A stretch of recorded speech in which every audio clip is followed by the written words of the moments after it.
사랑하는 성도 여러분, 오늘은 여러분께 질문 하나 드리면서 설교를 시작하려고 합니다.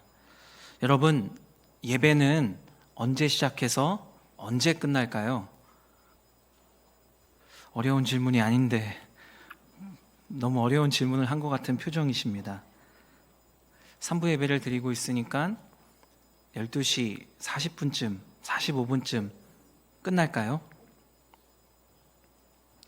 우리는 그렇게 생각합니다. 틀린 말이 아니죠. 우리는 정해진 시간에 교회에 모여서 하나님을 예배합니다. 이것이 주일 공예배입니다.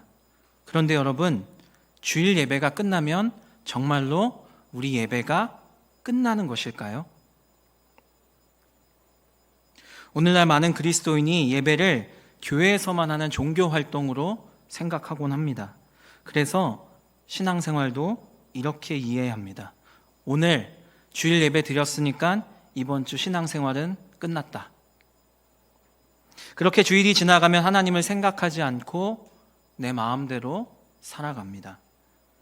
물론 우리가 교회에 모여 함께 드리는 이 주일 예배도 하나님께서 기뻐하시는 아주 소중한 예배입니다. 하지만 성경은 거기서 멈추지 않습니다. 성경은 예배를 그렇게 좁은 의미로 말하지 않습니다. 오늘 바울은 우리에게 훨씬 더 넓은 의미의 예배를 이야기하고 있습니다. 성경이 말하는 예배는 주일 1시간의 공예배만이 아니라 우리의 삶 전체를 하나님께 드리는 것입니다. 우리의 일상에서 하나님과 끊임없이 소통하며 매 순간 하나님, 이 순간 제가 어떻게 말하고 선택하고 행동해야 할까요? 이렇게 묻고 하나님의 뜻에 순종하고 행동하는 이 인격적인 관계가 예배라고 말합니다. 하나님께서는 우리에게 주일만 원하시는 것이 아니라 매일의 삶을 원하십니다. 하나님은 부분이 아니라 나의 전부를 원하십니다. 사실 하나님께서는 예배보다 예배자를 찾으십니다. 주일 성수할 뿐 아니라 삶의 모든 순간에 순종으로 하나님을 예배하고 있는 예배자를 찾고 계십니다. 이 말을 이해하기 위해서 요한복음 4장에서 예수님께서 예배에 관해 어떻게 말씀하셨는지를 함께 살펴보겠습니다. 제자들이 음식을 사러 간 사이에 예수님은 한 사마리아 여인을 만나셨습니다. 예수님을 선지자로 생각한 그 여인은 예수님께 이렇게 질문합니다. 요한복음 4장 20절입니다. 함께 읽겠습니다. 시작.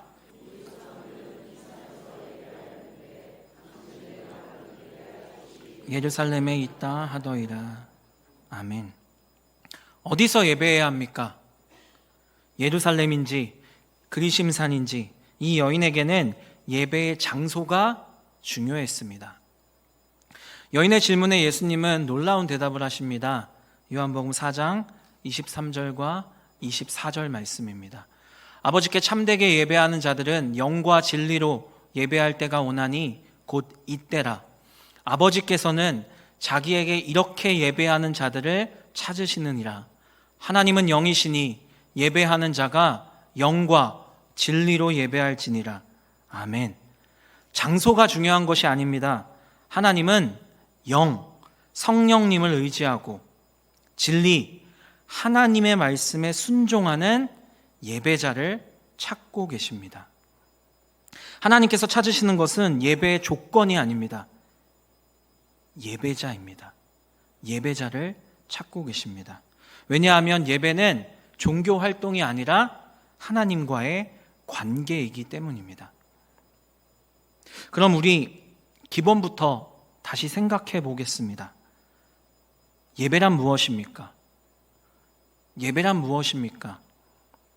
많은 사람들이 예배를 이렇게 생각합니다. 교회에 모여서 찬양하고 기도하고 말씀 듣는 것, 이것을 예배라고 생각합니다. 하지만 존 파이퍼 목사님은 예배를 이렇게 정의했습니다. 우리 함께 읽겠습니다. 시작. 예배는 특정한 장소나 형식보다 하나님을 가장 가치 있는 분으로 여기고 그 사실을 삶으로 표현하는 것이다. 예배는 우리의 삶을 통해 항상 하나님을 최고의 가치, 최고 우선순위로 두고 하나님이 기뻐하시는 삶을 살아가는 것입니다. 이것이 예배입니다. 사실 우리는 매일 예배하고 있습니다. 목사님, 저는 주일 예배에만 참석하고 있는데 아닌 것 같은데요? 아닙니다. 우리는 매일 예배하고 있습니다. 문제는 누구를 예배하고 있냐입니다. 돈을 내 인생의 최고의 가치, 최고의 우선순위로 두고 매일 살아가고 있다면 우리는 돈을 예배하고 있는 것입니다. 세상에서의 성공을 최고의 우선순위로 두고 있다면 성공을 예배하는 것이고, 사람들의 인정을 최고의 가치로 생각한다면 사람들의 인정이라는 그 우상을 우리는 매일 예배하고 있는 것입니다. 결국 예배는 내가 매일의 삶 가운데 무엇을 가장 가치 있게 여기느냐, 무엇을 최고의 우선순위로 두고 살아가냐, 바로 이것의 문제입니다. 그래서 우리의 삶은, 내 삶은 내가 하나님만을 예배하고 있는 진짜 예배자인지, 아니면 세상의 헛된 우상을 숭배하고 있는 가짜 예배자인지 정확하게 보여줍니다. 주일에 드리는 1시간의 예배가 아니라 일상의 선택과 말과 행동이 내가 누구를 예배하고 있는지를 분명하게 보여줍니다. 하나님은 일상에서 하나님의 뜻에 순종하여 하나님을 기쁘시게 하는 진짜 예배자들을 찾고 계십니다. 간절히 찾고 계십니다. 우리가 바로 하나님이 찾으시는 그 한 사람, 그 예배자가 되어야 합니다. 그렇다면 우리가 어떻게 해야 하나님이 찾으시는 진짜 예배자, 삶의 예배자가 될 수 있을까요? 첫 번째 방법입니다. 우리 함께 첫 번째 방법을 읽어보겠습니다. 시작. 하나님의 은혜를 기억하고 항상 감사해야 합니다. 바울은 로마서 12장의 말씀을 그러므로로 시작합니다. 그러므로 이 한 단어 속에 놀라운 의미가 있습니다. 우리 함께 로마서 12장 1절의 말씀을 읽겠습니다. 시작. 그러므로 형제들아, 내가 하나님의 모든 자비하심으로 너희를 권하노니 너희 몸을 하나님이 기뻐하시는 거룩한 산 제물로 드리라. 이는 너희가 드릴 영적 예배니라. 아멘. 그러므로 이 한 단어 속에 로마서 1장부터 11장까지에 담긴 모든 복음의 내용이 담겨져 있습니다. 우리는 죄인입니다. 유대인도 이방인도 모두 죄인이죠. 의인은 없으니 한 명도 없습니다. 우리는 모두 교만과 불순종으로 하나님을 떠난 존재였습니다. 하나님의 진노 아래에 있던 사람들이었습니다. 우리 힘으로는 단 한 사람도 하나님께 나아갈 수가 없습니다. 그런데 하나님께서 먼저 우리를 찾아오셨습니다. 하나님께서는 우리의 죄를 사하시려고 독생자 예수 그리스도를 보내주셔서 우리의 죄를 대신하여 십자가에서 죽게 하셨습니다. 우리를 너무나 사랑해서 우리를 살리시려고 자기 아들을 죽이신 것입니다. 우리에게 영원한 생명을 주시려고 예수님을 죽음에서 부활하게 하셨습니다. 예수님의 피로 우리는 의롭다함을 받았고 예수님을 믿음으로 말미암아 하나님의 자녀가 되었습니다. 사도 바울은 이것을 양자되었다, 양자됨으로 설명합니다. 바울은 지금부터 하나님이 너의 아버지이니까 하나님을 사랑해야 돼, 오늘부터는 하나님 말만 들어야 돼, 이렇게 말하지 않습니다.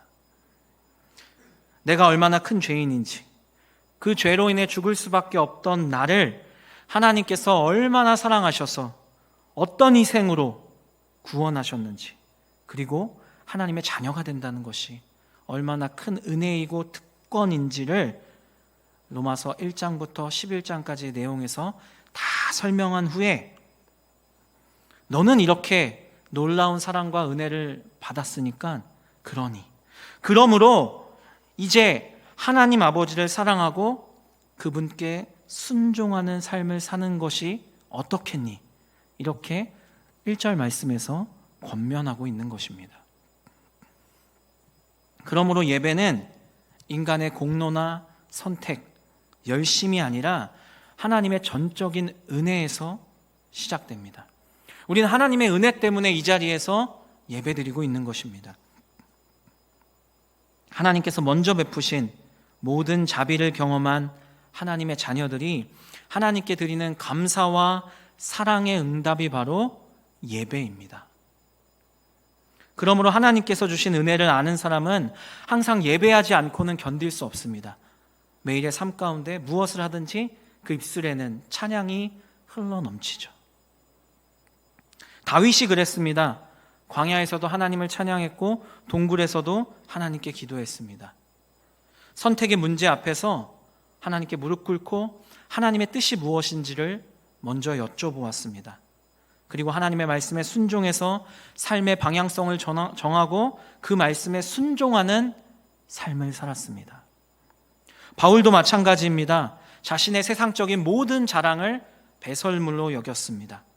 복음 전파라는 하나님의 뜻을 위해 기꺼이 고난을 당했습니다. 그는 감옥에서도 하나님을 찬송했습니다. 그리고 자신의 생명을 하나님께 내어드렸습니다. 왜입니까? 왜 이렇게 살았을까요? 나에게 있는 조건 때문에? 아닙니다. 하나님이 주신 구원의 은혜 때문입니다. 우리도 마찬가지입니다. 예배는 조건이 좋아서 하는 것이 아니라 하나님이 베풀어 주신 사랑과 은혜에 감사해서 하는 것입니다. 그런데 우리는 하나님이 이미 우리에게 베풀어 주신 이 놀라운 구원의 은혜를 너무 자주 잊어버립니다. 잊어버리고 살아갑니다. 그래서 주일 예배가 중요합니다. 우리가 삶의 예배자가 되기 위해서, 하나님이 기뻐하시는 예배자가 되기 위해서는 두 번째로 주일 예배를 온전히 드려야 합니다.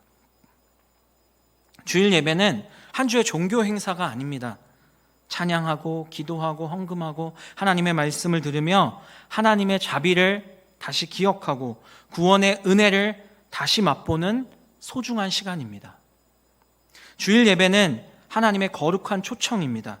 악한 세상 가운데 삶의 문제로 지쳐서 힘겨워하는 자녀들을 위로하고 회복시키고 다시 은혜를 먹이시고 새 힘을 주시기 위해, 새롭게 세우시기 위해 하나님께서 우리를 이 자리, 주일 예배의 자리로 초대해 주신 것입니다.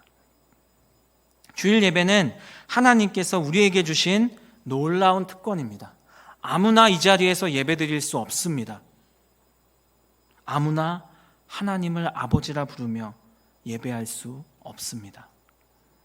그러므로 우리는 주일 예배 안 드리면 마음이 좀 찝찝해, 이런 억지 의무감으로 이 자리에 나오시면 안 됩니다. 감사와 기쁜 마음으로 주일 예배에 참석해서 최고의 예배를 하나님께 올려드려야 합니다. 개혁교회는 오래전부터 공예배를 은혜의 방편이라 불렀습니다. 은혜의 방편. 하나님께서 인간에게 구원의 은혜를 베푸시고 신앙을 성장시키기 위해 통로로 삼으신 공식적인 도구나 방법을 은혜의 방편이라고 부릅니다. 그 은혜의 방편 중에 최고가 주일 예배입니다. 우리는 주일 예배에서 하나님의 말씀을 듣습니다. 하나님의 말씀은 우리의 마음을, 우리의 생각을 하나님께로 돌립니다. 우리는 주일 예배에서 함께 하나님을 찬양하죠. 찬양은 우리의 시선을 하나님께로 돌립니다. 우리는 주일 예배에서 함께 기도합니다. 기도는 우리의 연약함을 하나님께 고백하고 하나님의 뜻과 도우심을 구하는 통로가 됩니다. 우리는 주일 예배에서 성찬에 참여합니다. 성찬은 예수 그리스도의 복음을 우리의 몸으로 경험케 합니다. 그리고 구원의 은혜를 성도들과 나눔으로 서로를 격려하고 사랑하게 됩니다. 우리가 한 공동체가 되게 해줍니다. 그래서 주일 예배는 단순한 종교 행사가 아니라 하나님께서 자기 백성에게 구원의 은혜를 베푸시고 신앙을 성장시키는 은혜의 방편, 아주 중요하고 소중한 시간입니다. 이 시간을 통해 우리는 왜 예배하는지, 누구를 예배하는지, 하나님께서 원하시는 예배가 무엇인지 배울 수 있습니다. 다시 기억하고 다시 마음에 새길 수 있습니다. 주일 예배는 우리의 마음과 생각을 다시 하나님께로 향하도록 하는 소중한 시간입니다. 그래서 우리는 주일 예배에 온전히 잘 드려야 합니다.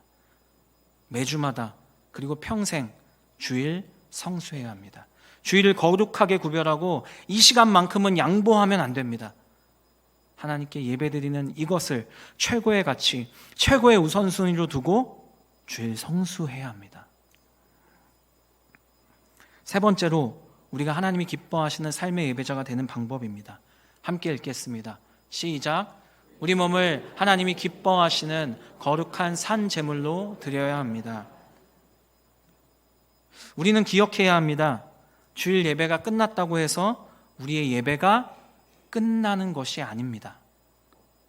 주일 예배의 은혜는 우리의 삶의 예배로 이어져야 합니다. 예배는 끝나지 않습니다. 우리는 항상 예배 중입니다. 우리의 일상이 하나님 앞에 드려지는 거룩한 예배입니다. 하나님의 은혜를 경험한 성도들에게 바울은 이제 구체적으로 권면합니다. 1절 말씀입니다. 너희 몸을 하나님이 기뻐하시는 거룩한 산 제물로 드리라. 이는 너희가 드릴 영적 예배니라. 아멘. 우리는 이 말씀을 너무 막연하게 이해합니다. 산 제물을 드린다? 헌신하면 되는구나.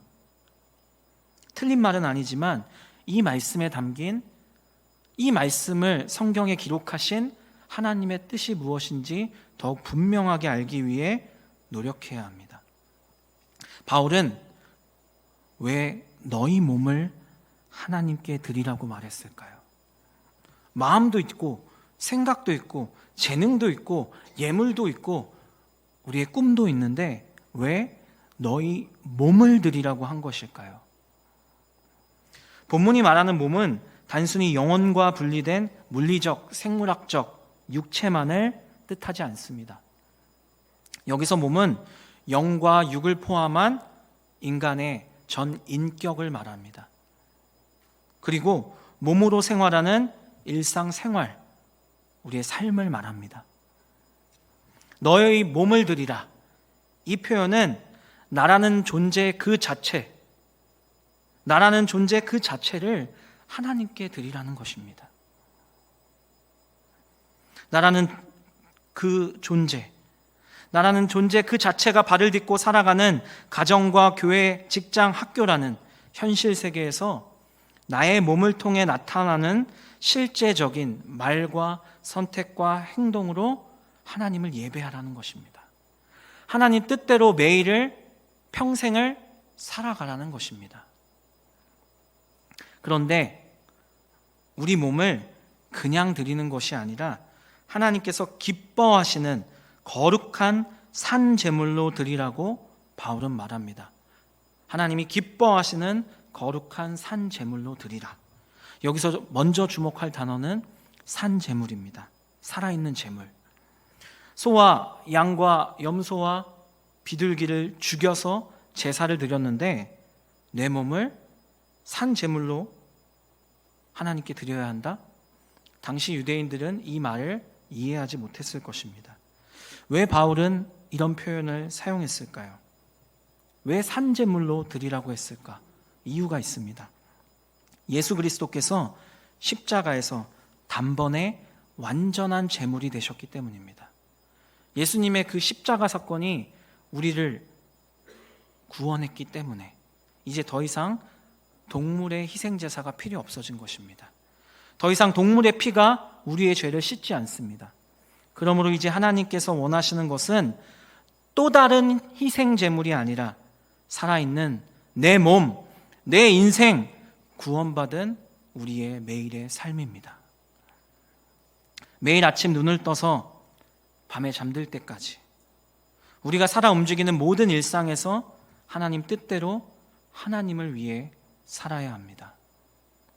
구약의 제물은 제단 위에서 죽음으로써 하나님께 드려졌지만 신약의 성도는 세상 속에서 하나님의 뜻대로 매일을 살아냄으로써 자신을 바치는 평생 산 제물이 되는 것입니다. 우리는 이렇게 우리 몸을 산 제물로 하나님께 드려야 합니다. 그런데 바울은 여기서 아주 중요한 한 가지를 더합니다. 너희 몸을 하나님이 기뻐하시는 거룩한 산 제물로 드리라. 기뻐하시는 거룩한 산 제물이 되라. 우리 몸을 산 제물로 하나님께 드리는데 그냥 드리는 것이 아니라 하나님이 기뻐하시는 거룩한 산 제물로 드리라는 것입니다. 하나님이 기뻐하시는 거룩함이란 무엇일까요? 먼저 하나님이 기뻐하시는 이 표현에 담긴 의미는 이렇습니다. 하나님이 기뻐하시는 이것은 하나님의 주권을 인정하는 것입니다. 하나님의 주권을 인정하는 것. 여러분 생각해 보시기 바랍니다. 재물의 가치와 합격 여부는 바치는 사람이 아니라 그 재물을 받으시는 하나님이 결정하시는 겁니다. 그러니 우리는 내 만족이 아닌 하나님의 만족과 기쁨을 항상 선택해야 합니다. 하나님, 저는 제 삶을 드립니다. 그냥 드리는 것이 아니라 하나님 뜻대로 하나님이 기뻐하시게 내 삶을 드려야 하는 것입니다. 그리고 거룩함이란 구약의 의미로 보면 흠 없는 재물을 말합니다. 흠이 없는 재물. 오늘날 성도들에게 거룩함은 가치관의 구별입니다. 가치관의 구별. 오늘날 성도들에게 거룩은 세상의 부패한 문화와 가치관, 이것에 물들지 않고 하나님의 말씀대로 자신을 깨끗하게 지켜내는 것을 의미합니다. 세상과 똑같이 살지 않고 하나님의 기준을 선택할 때 우리의 일상은 거룩한 재물이 되는 것입니다. 1절 말씀을 함께 살펴보았습니다. 몸은 삶의 전부를 말합니다. 산 재물은 삶의 연속성을 말합니다. 거룩함은 세상의 가치관과 구별됨을 말하고 하나님께서 기뻐하시는 이 표현은 삶의 목적성을 의미합니다. 하나님께서 찾으시고 기뻐하시는 예배자는 일상에서 내 욕심, 내 생각, 내 뜻을 내려놓고 항상 하나님의 뜻대로 구별된 삶을 살아가는 자들입니다. 이런 예배자를 하나님께서 지금도 간절히 찾고 계십니다. 간절히 찾고 계십니다. 이어서 사도 바울은 로마서 12장 2절의 말씀을 통해 이런 예배자가 되기 위해서 구체적으로 어떻게 행동해야 되는지를 알려줍니다. 우리 로마서 12장 2절 말씀을 함께 읽겠습니다. 시작. 알고 오직 마음을 새롭게 함으로 변화를 받아 하나님의 선하시고 기뻐하시고 온전하신 뜻이 무엇인지 분별하도록 하라. 아멘. 우리 몸을 하나님이 기뻐하시는 거룩한 산 제물로 드리는 방법, 그 3단계가 있습니다. 먼저 1단계입니다. 함께 읽어보겠습니다. 시작. 이 세대를 본받지 말라. 적극적인 거부입니다. 본받지 말라는 것은 세상의 유행이나 가치관이라는 틀에 나를 끼워 맞추지 말라는 뜻입니다. 돈, 명예, 권력, 성공, 쾌락만을 쫓는 이 세상의 당연하고 악한 가치관에 의문을 품고 질문을 던지라는 겁니다. 그냥 무비판적으로 따라가지 말라는 것입니다. 이게 유행이니까, 이게 요즘은 멋있어 보이는 거니까 그냥 따라가는 것이 아니라 이것이 하나님의 뜻인지 질문을 던지고 분별하라는 것입니다. 그리고 하나님의 뜻이 아니라면 남들이 뭐라 하든 거부하라는 것입니다. 하나님의 뜻을 선택하라는 것입니다. 이것이 산 제물이 되는 것입니다. 2단계입니다. 함께 읽겠습니다. 시작. 마음을 새롭게 함으로 적극적인 변화입니다. 내 생각의 운영체제를 완전히 바꾸는 겁니다. 주일에는 하나님의 운영체제, 평일에는 내 마음대로 운영체제가 아니라 완전히 하나님의 뜻으로 내 삶의 운영체제를 바꾸라는 겁니다. 내 힘이나 의지만으로는 세상의 흐름을 거스를 수 없습니다. 어렵습니다. 우리 마음의 중심이 항상 성령님과 친밀하게 교제하고 있어야 가능합니다. 매일 말씀을 읽고 묵상하고 암송하고 공부하셔야 됩니다. 내 생각의 기준을 기도함으로 하나님의 기준으로 완전히 교체하셔야 됩니다. 그러면 내면 이 마음이 바뀝니다. 마음이 바뀌면 외부의 행동, 변화는 자연스럽게 따라옵니다. 3단계입니다. 함께 읽겠습니다. 시작. 하나님의 뜻을 분별하라. 적극적인 분별입니다. 1단계, 2단계를 통해 마음이 새로워진 그리스도인들은 비로소 무엇이 하나님의 선하시고 기뻐하시고 온전하신 뜻인지 구별할 수 있는 영적 시야를 갖게 됩니다. 그 시야를 가지고 항상 하나님이 원하시는 선택은 무엇일까를 고민하셔야 됩니다. 예수님이라면 어떻게 하실까? 예수님이라면 이 상황에서 어떻게 말하고 어떤 선택을 하고 어떤 행동을 하실까를 고민하시고 내 이익, 내 뜻이 아닌 하나님의 뜻을, 예수님의 방법을 선택하셔야 합니다. 항상 그렇게 하셔야 합니다. 이것이 우리가 하나님께 항상 드려야 하는 영적 예배라고 사도 바울은 결론적으로 말합니다. 영적이라는 것은 신비한 것을 말하는 것이 아닙니다. 이런 뜻입니다. 합당한, 이성적인, 합리적인. 로마서 1장부터 11장까지에 설명된 하나님의 모든 자비를 깨닫고 그 은혜 때문에 살고 있는 하나님의 자녀들이라면 하나님이 기뻐하시는 거룩한 산 제물로 매일 순종으로 내 삶을 하나님께 드리는 것, 이것이 합당하다는 것입니다. 이것이 당연하다는 것입니다. 우리는 항상 이렇게 영적 예배자로 살아가야 합니다. 목사님, 알고 있죠. 알아요. 그런데 너무 어려워요. 잘 안 돼요. 왜 그럴까요? 너무 바빠서? 삶의 무게가 너무 무거워서? 아닙니다. 아니에요. 재물이 자꾸 제단에서 내려와서입니다. 거룩한 산 제물로 매일 내 삶을 하나님께 드려야 하는데 여전히 내 자아가 시퍼렇게 살아있어서 재물이 자꾸 제단에서 내려와서 재물이 되지 않겠다고 하나님 품을 떠나 도망갑니다. 삶의 예배자는 제단에서 내려오지 않는 사람입니다. 내 마음대로 살겠다고 도망가지 않는 사람들입니다. 이미 우리의 삶은 거룩한 산 제물로 하나님께 바쳐졌고 우리의 삶은 하나님의 것입니다. 내 삶의 주인은, 우리의 삶의 주인은 오직 하나님이십니다. 갈라디아서 2장 20절 말씀을 우리의 믿음으로 함께 고백하며 읽겠습니다. 시작. 내가 그리스도와 함께 십자가에 못 박혔나니 그런즉 이제는 내가 사는 것이 아니요 오직 내 안에 그리스도께서 사시는 것이라. 이제 내가 육체 가운데 사는 것은 나를 사랑하사 나를 위하여 자기 자신을 버리신 하나님의 아들을 믿는 믿음 안에서 사는 것이라. 아멘. 매일의 삶이 단순히 세상과 구별되는 것에서 멈추는 것, 그게 끝이 아닙니다. 구별된 자신의 삶을 주인 되시는 하나님께 실제로 항상 드릴 때 비로소 내 삶이 거룩한 산 제물이 되는 것입니다. 매일 자신의 욕심을 내려놓고 하나님의 뜻에 순종하는 삶을 한 번, 두 번, 한 달, 1년이 아니라 매일 평생 지속하셔야 합니다. 일터에서 정직하고 성실하게 일하셔야 합니다. 가정에서 배우자를 사랑하고 자녀를 사랑하고 그들에게 하나님 사랑하는 법을 가르쳐야 합니다. 부모를 공경하셔야 합니다. 이 모든 것이 하나님께서 기뻐 받으시는 예배가 될 수 있습니다. 주 예수 그리스도의 복음을 주변의 사람들에게 전하셔야 합니다. 이것이 하나님께서 기뻐 받으시는 예배입니다. 일상의 말과 선택과 행동 하나하나가 하나님께 드려지는 거룩한 예배입니다. 주일 예배가 끝났다고 우리의 예배는 끝나지 않습니다. 우리는 항상 예배 중입니다.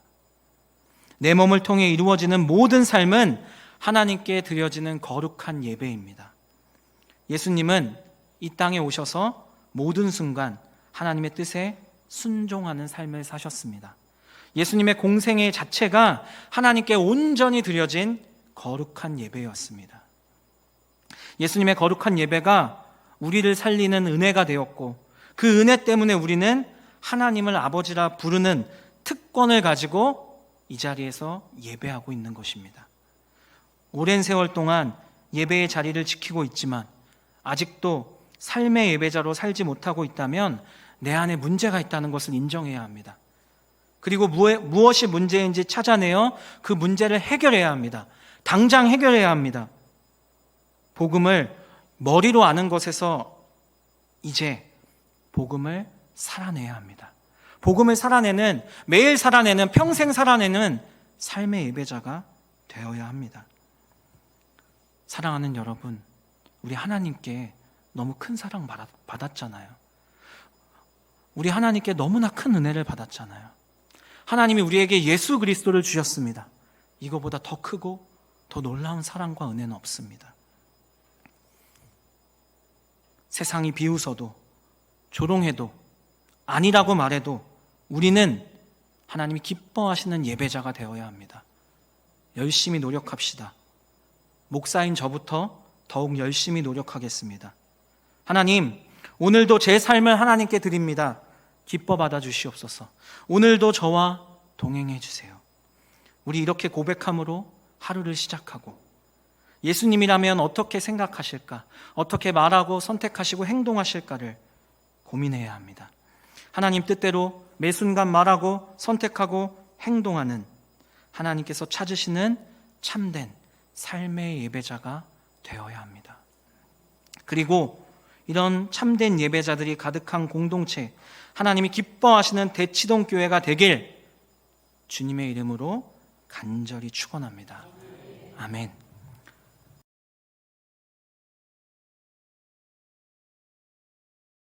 지금은 우리의 삶의 유일한 이유가 되시는 우리 주 예수 그리스도의 은혜와 우리를 너무나 사랑하셔서 자기 아들을 버리고 우리를 구원하신 하나님 아버지의 사랑과 이제 하나님이 찾으시는 삶의 예배자로 살기로 결단하는 여기에 머리 숙인 모든 하나님의 사람들 가운데 성령님의 교통하심이 항상 함께 하시길 간절히 축원합니다. 아멘.